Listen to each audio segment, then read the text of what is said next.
Parliament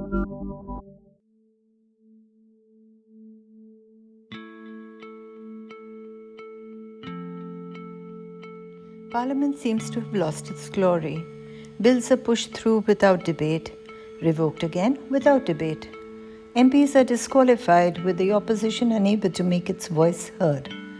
People's movements and concerns are not reflected in Parliament adequately. Media entry is now being restricted completely. And the ruling party is able to take ad hoc decisions with the opposition fractious and weak. The winter session of Parliament ended with little business achieved. A whimper instead of the expected bang ahead of the forthcoming Assembly elections. The opposition appeared even more disunited than before, and the government continued not to care. Welcome everyone to Off Limits. Our guest this week is a very reasoned voice in Parliament, a strong voice, a stable voice, a democratic voice of Manoj Jha, Professor Manoj Jha, who is also the spokesperson of the Rashtriya Janata Dal and is a member of the Rajya Sabha and has been for a while now. So welcome Thank you. to the program and thank you so much for joining us. Thank you, Simaji, for inviting me. No, and I think we will just focus because otherwise the brief can be for infinite. So let's speak about Parliament because Parliament session has just ended. And obviously, again, there's been all kinds of things happening except business. You have, you've been constantly trying to point that out. But we feel that, or we heard as journalists that one, the government does not listen to the opposition any longer. Why is that? Are you not strong enough? I'll tell you very frankly, since I joined, I think that was in the year 2018. I don't think this was the first kind of a stalemate which I saw and which many of us saw. There used to be a stalemate earlier also, but what we learned, not only of the contemporary times, even earlier times, that the ruling party and particularly leader of the house has to have a large heart, a kind of approach which believes in breaking barriers rather than creating and bringing in more barriers. I don't know what transpired in the ruling party, but what worries me that we are celebrating 75th year of our independence, and our independence means nothing if we don't accord value to the finest tradition of parliamentary democracy we had in India. I think somewhere I have no comment saying that the government lost the plot, and the message they tried to give that the opposition is obstructing. But I can tell you as an insider, and I must also put it on record, the chair in Rajya Sabha in particular was very keen that the ice should be broken. Now, breaking of ice in parliamentary democracy is the first, generally it prerequisites that the ruling party takes one step. Then you expect the opposition. That one step was conspicuously missing from 29th November to 22nd December. It is not without reason. On the very first day, that is 29th November, you misread the rule 256(2) and suspended 12 MPs. If you had to pass any stricture, you could have done it on that very day itself, suspending them, say for that day. And if there were more days in the session for remaining days. But I think that tells me that the suspension had much more to offer to people, that it was not simply about unruly behavior, allegedly unruly behavior and things like that. Probably they thought that we need to give a message to the opposition that it's a new culture in parliamentary democracy. So, right, but let me be a little bit of the devil's advocate. One side, you know that the government is blocking everything. It's blocking you from saying what you have to say. It's blocking business. It is not allowing the debates that the opposition wants. It is not even allowing journalists into parliament now. So that's another issue. But what is it with the opposition? Has the opposition also lost the plot? I want you to look inwards. Why is it that you are not prepared for the fact that a government is going to block every bit of business and even suspend people? And somehow that unity that one expects seems to be missing. I agree with you. Mm. I agree with you. Let me begin by saying that I belong to particularly a tribe of people who believe that if the government was not accommodative enough, we should have taken 3 steps extra. Uh, if the government lost the plot completely, we also lost it, if not completely, partially. I must put it also in discussion with you, which I have not told anyone, but that is crossing my mind since 23rd of November, 29th of November, that there were contradiction. I mean, we had heard contradiction between parties earlier also. This time, in several cases, I could smell a contradiction. I could sense a contradiction within party. Cross party, you understand that there are parties which believe in enhancing their footprints rather quickly. Now, all of us must see that when the story of disruption or washout is written, it is not a one-sided story that the villain is from the ruling party or the villain is from the opposition. The story is full of villains, and all of us who are in the house, we are the villains. Now, we could have done things differently, I believe. And I think somewhere we also lost that opportunity. For instance, I'll tell you, had we done things differently from the very first day, this Aadhaar voter ID card linkage, we could have made our objections to the people. What we did, we protested, we walked out, and ultimately, opposition story in the next day newspaper was walking out, whereas the entire space was covered by the ruling party. They made Heron kind of speech, long speeches, almost sermonizing us about parliamentary behavior and decorum. I think we could have done things differently. But then, I must also tell you, our politics is brutally divided, not only between the party which is ruling the right-wing outfit and all of us, whether leftist or centrist. Even our formations are not exactly in sync with each other. And that should be worrisome for everyone. Everyone. Yes, because this time, given the fact that in February you're having crucial elections, February, March, we had all expected as observers of democracy to see a very united opposition, a very vigorous and vibrant opposition that had come together on the eve of elections to show up the government. But instead, you found that because of all the divisions within parties, as you have said, and intra parties as well, it seemed as if the opposition is walking into the trap laid down by the government. The government doesn't want business. It's very clear. The ruling party has decided we don't want business in parliament. Look, I must put it on record that I won't say we fell in the trap. We decided to follow that trap, and actually willfully fell in that trap. It was not accidental. I believe it was not accidental. For many of us, for many political parties, I'm not speaking for everyone. For many of us, even what I said earlier, that within party contradiction, many wanted to resolve it in a particular fashion. I mean, we have instances where somebody at one point of time, in the house, say that. In fact, if you look at it, could have been resolved in the manner that we say that there were provocations from the ruling regime. It was insurance bill in which all this happened. We could have said there were provocation, and as a kind of anger which was there on the street and the provocation in the house from the treasury benches, we went overboard. And what happened actually is not in sync with the great tradition we had in parliamentary democracy. It could have been resolved, but many parties were not on board on this. Probably, I think this also tells me that we need to unlearn certain things. Yeah. Because, parliamentary democracy in Rajya Sabha in particular, we have a greater strength.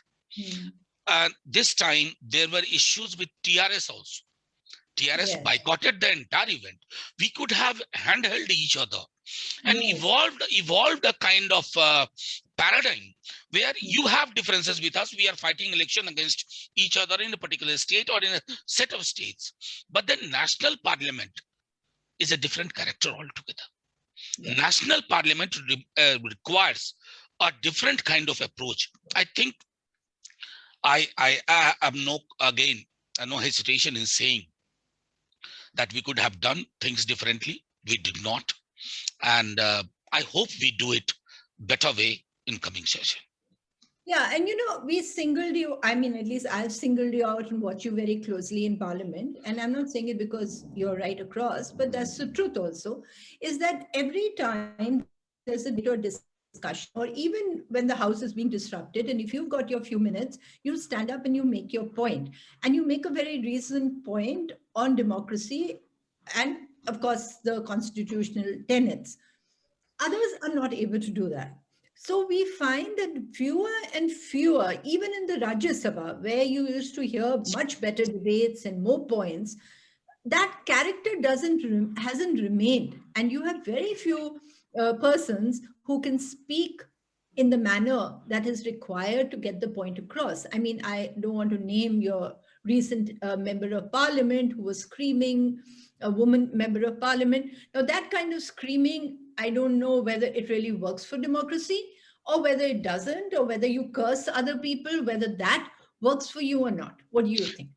Seema, you are absolutely right. Actually, I won't say there are a lot many people who came to Rajya Sabha not for a position of power or other gratifications. Yes. We came to, and I'm not alone. I think there are many. There are many. But what is happening?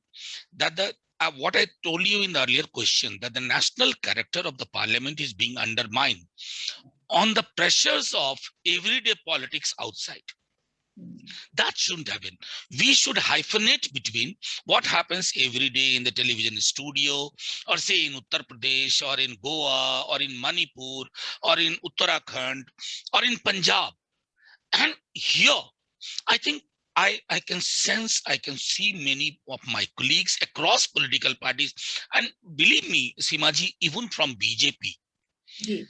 they are unhappy. They find it a waste of time. Yeah. That's why I have, again, I tell you that I told someone the day before yesterday, and even in a conversation with the Honorable Chairperson, I said that we need to have a 1 day or 2 days committed session in Parliament on a subject, how to run the Parliament. I think so. I think we have all lost, not only ruling party, but ruling party has a sense of, which again, I would like to say, majority in parliamentary democracy is needed to form a government. But majority in parliament should not tell you that it's a license for majoritarian politics or majoritarian approach. That is happening with the ruling party. But the opposition's job, right from 1952, when opposition was minuscule, was to show the mirror and show it decently. That function, I think we have not done it the way people expected us. And I have an example. During COVID this year, in the month of July 21st, government was bragging what they did, free vaccine, free this, free. But then when the opposition got a chance, the next day newspaper or the media coverage was full of how opposition put the treasury benches on the on the mat. I think we must remember that this is what parliament means. So, we know, of course, of many controversial bills that the government has pushed through, etc. But in terms of issues, you've spoken of COVID, where the opposition took a major position. What is the other issue that you think is very, very important this year, now that we are ending the year, like a year ender?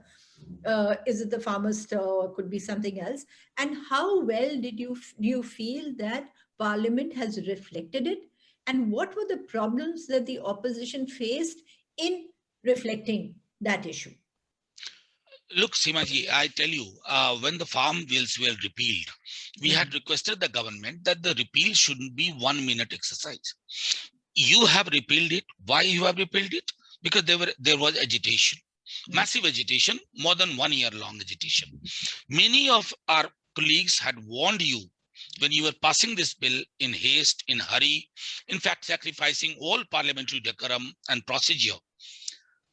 If the repeal should have been an opportunity, an occasion to talk about related issues, to tell the government that don't go for low-hanging fruits. But government was adamant, they did not go for it. Now, farm law repeal, I don't believe that Parliament has been successful in making the government repeal it. People's movement. That brings me others. For instance, the government did not bring in this session banking regulation or Aadhaar voter ID card linkage. I mean, these were the kind of, or even inflation. We had given a short duration discussion, which was accepted. But because of these kind of conflicting approach, it could not take place. I think we could have taken the forum of Parliament to bring in issues of everyday livelihood issues of common people, and that makes the government very uncomfortable. Let me tell you, this government is very comfortable when the discussion is around Hindutva, Ram Janmabhoomi, Babri Masjid, or Mathura, Kashi. I mean, that's their USP. But this is not the USP of Parliament or parliamentary democracy or our constitution. We should have taken them on our pitch. And that was, and I won't say in past tense, even now in the coming session, that's an occasion, whether it's president's debate on presidential motion, we should ask the government, what have you done? Unemployment, everybody knows. 5 decades, we never had that kind of alarming data, but it has not been discussed in the Parliament. Exactly. So these are the kind, for that matter, hunger index, press freedom index. I mean, I tell you, that's why many a time I feel that our politics is has become a kind of reactive politics to BJP's agenda. Yeah. Whereas people expect us to set our own agenda. Leave aside who will lead, who will be the face. I mean, these are the neoliberal jargons. What is very important, that what are we offering to the people? Look, for farmers, this is what the commitment of the opposition is. On unemployment, this is our commitment. On education, this is our commitment. We don't do that. We don't do that. True. And, we were just talking about it on the sidelines when the bills were repealed. We said that, if you go down history, I mean, you go into the future rather, and when you look back at this history, there will be no record in Parliament of the repeal of what the opposition said. True. There will be no record. The bills came and the bills went. That's it. Look, interesting is, you are very right. Forget opposition, Simaji. Even ruling party members, they did not know when the bill was introduced. They had no idea. And I'm sorry to say, even the agriculture minister did not have much idea what is coming today. And the agriculture minister did not have any idea when the prime minister decided to do it, repeal it on Guru Parab. I think it was 19th of November.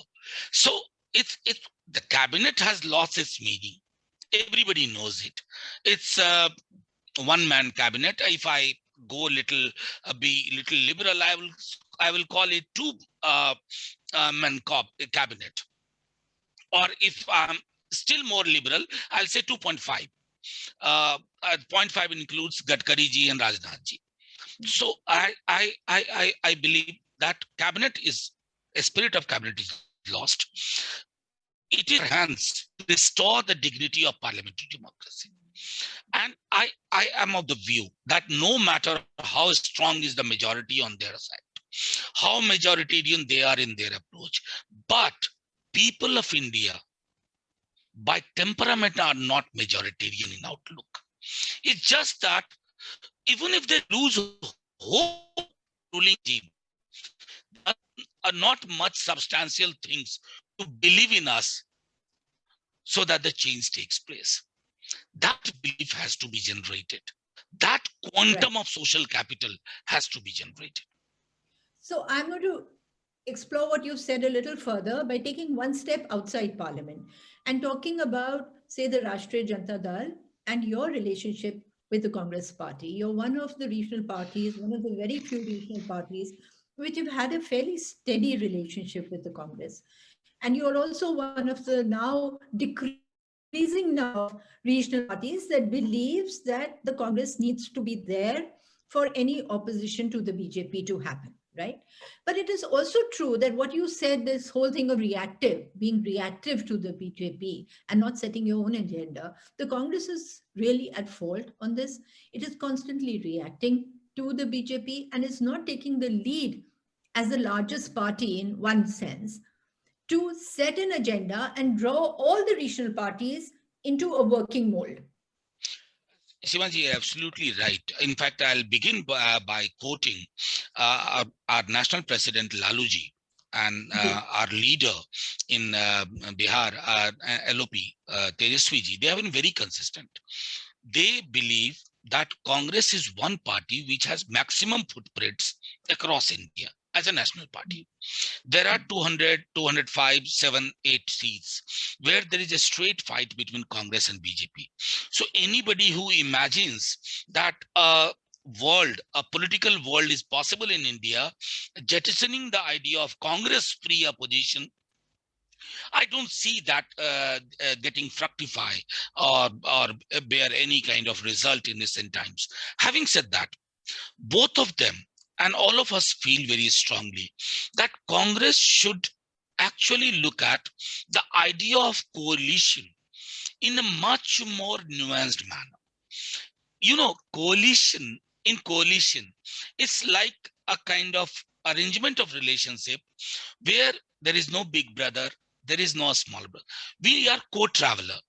So let's presume in Bihar, we are co-traveler. Tejaswi ji and RJD and Laluji, they are driving the car. You are sitting at the front seat. That kind of arrangement Congress has to make in other states.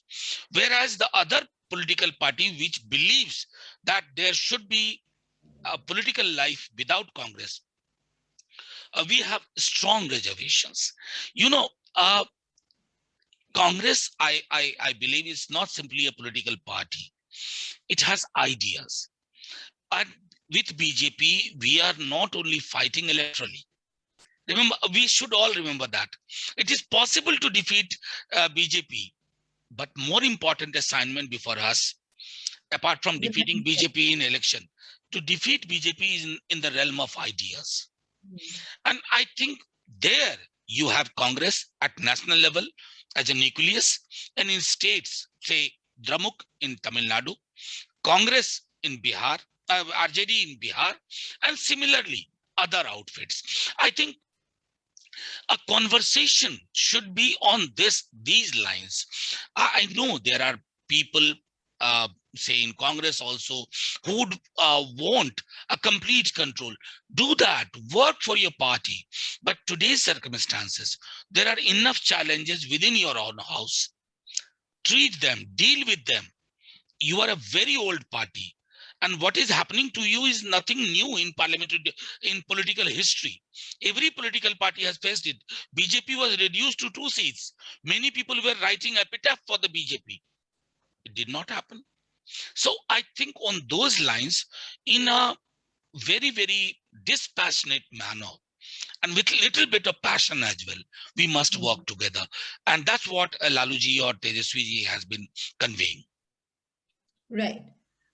Such as in UP. I mean, in Uttar Pradesh, we are having a very crucial election. And you find everybody and his uncle is contesting there. And all the people who are moving in there are all people who are opposing the BJP and then opposing each other in what is a very, very serious election. I tell you, Seemaji, probably political parties are not understanding. We are not only fighting a political party, we are fighting a machine which is authoritarian in character, a machine which does not have great respect for parliamentary values or constitutional principles. For fighting that machine, I think we first lessons should all of us should learn. Your ego can wait. Nation may not wait. And I believe it's time. UP is a test case. Generally, the convergence is in favor of Akhilesh against BJP. But if the split of votes support BJP, I think history shall be very brutal in evaluating the role of all political parties. Right. So now, as a last, I'm going to put you in a last question as a soothsayer, astrologer, somebody who's going to predict these assembly. I'm not even going to take you to 2024. That's really far away. But the elections, 5 elections that we're having early in the beginning of next year, how do you see it? How do you see UP, Uttarakhand, Goa also? I mean, how do you see the whole thing playing out? I'll tell you very frankly, honestly, I have traveled in UP, not to Goa. UP tells me that election is getting tight every day. Okay. In Bihar, we had almost defeated BJP. And BJP NDA alliance, the seat difference is 7 to 8 seats only. Vote difference is 12,000. You must understand we are fighting the greatest resources which are at the command of Bharatiya Janata Party. Just to put it in perspective, 35 helicopter of Tejaswi Yadav in Bihar Assembly, number one.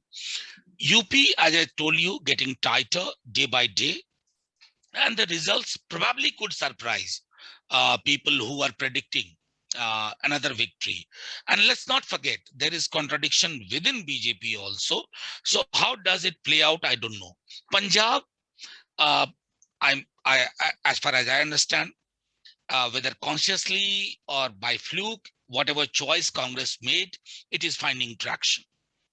Uttarakhand, it is 50-50 advantage, people say, to Congress, and particularly Harish Rawat. Goa, whatever people say, Goa is saying even if the Congress wins the election, the BJP will form the government. Oh, that was the past experience people have. But then, the natural cadet, many people told me, even those parties which are fighting election in Goa, they told me that it's a fight between BJP and Congress. So Goa is a small state. So every political party which thinks that it can put up hoarding and they can put up, say, some road show.